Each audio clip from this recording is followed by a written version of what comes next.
Bob, Joyce, and Mar-a-Lago? Mere coincidence. Another mere coincidence. I knew when people started talking about this, sending photos and what have you, that the conspiracy theorists would say, oh, there's another, look at that. How do you explain that? I'm going to explain it for you. I'm going to explain it for you. Just as I explained the other 5, 6 dozen coincidences, all right? We speak of possibilities. I could be wrong, but this is my take. Jack Willard at the resort of my choice, Villa Roma in Calhoun, New York, for Poco weekend. We're going to have a cocktail party in a little bit, and then go upstairs to the dining room where we've already eaten ourselves to death, and have what they call Caesar night, more food than any human could consume, and then 18-time Grammy winner Jimmy Sturr.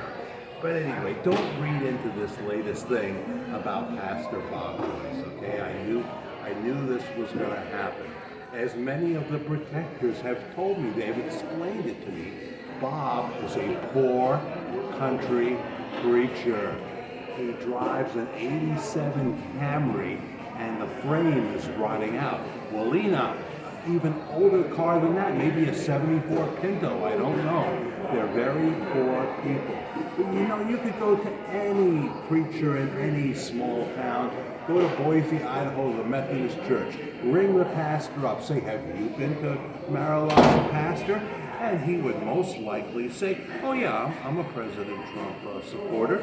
I've been there a few times, absolutely. Same thing if you try the Lutheran Church in Selma, Alabama. I'm sure the pastor there would be able to confirm that he's been to Mar-a-Lago. No big deal. No big deal. So I'm going to tell you how this happened, what the connection is. By the way, you know, I'm sure you could find out if you did a thorough investigation that there are as many coincidences if you were to investigate JFK Jr. or Michael Jackson. A lot of people say they faked their death. I'm sure there's many coincidences there. Evidence that you could dig up if you really tried hard enough. Well, actually, there's none at all. I just said that, but you get my point. The connection to all this is Gene Ho. Now, you know that Gene was President Trump's campaign photographer beginning in 2015. And now he runs George Magazine, right? He's the editor of George Magazine. So Gene said to President Trump, I have this wonderful pastor, I'm sure you've never heard of him. His name is Pastor Bob Joyce, and he would like to come down to Mar-a-Lago for a beautiful celebration. Now, I'm going to have to buy him some clothes because the man is poor. I mean, people say that Pastor Bob Joyce buys most of his clothes at Family Dollar, as sad as that is. Family Dollar. You see these Reeboks that I'm wearing right here? I'm told Pastor Bob has never owned a pair of name brand sneakers. The man is poor. But Gene Ho was able to get Pastor Bob into Mar-a-Lago to meet President Trump. That's how that happened, see?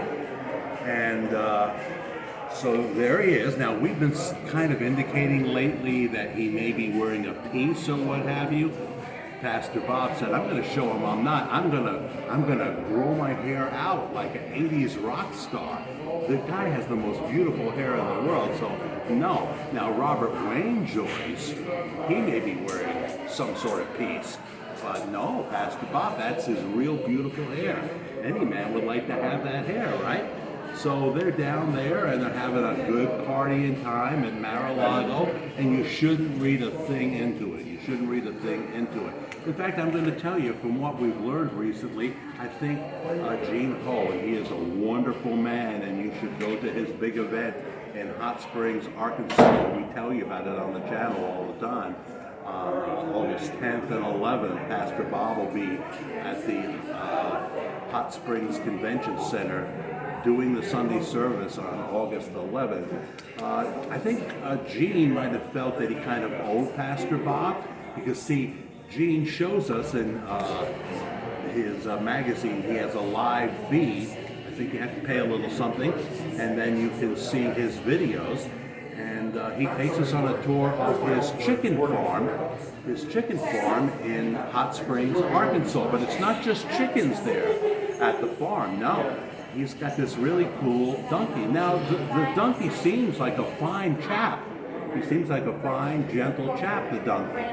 But apparently, from what Gene tells us in that video, and I think some of you are telling me Bob has confirmed this too, that Bob was invited over and he met the donkey, and when he reached out to pet the donkey bit him.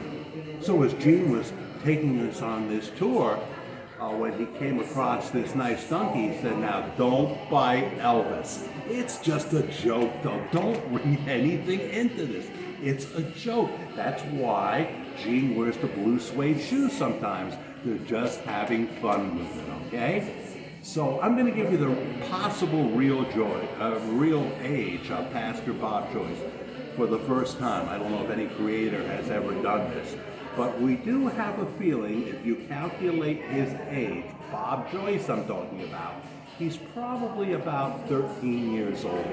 13 years old. Now, some people look older than they really are. He wouldn't be the first one. But 2011 seems to be when Pastor Bob was actually born. Now, I speak of possibilities. I could be wrong about the whole thing. He could be older than 18. Robert Wayne Joyce could be 71 years old, a separate individual. And if Elvis should be alive, if you tinfoil people are correct, he'd be about 89. So that's all I have to say about that. We'll talk more when I get back into the studio, but here we are at Villa Roma. Things are quieting down. We had some accordion playing in the lobby, and I have a video of that I'm going to show you.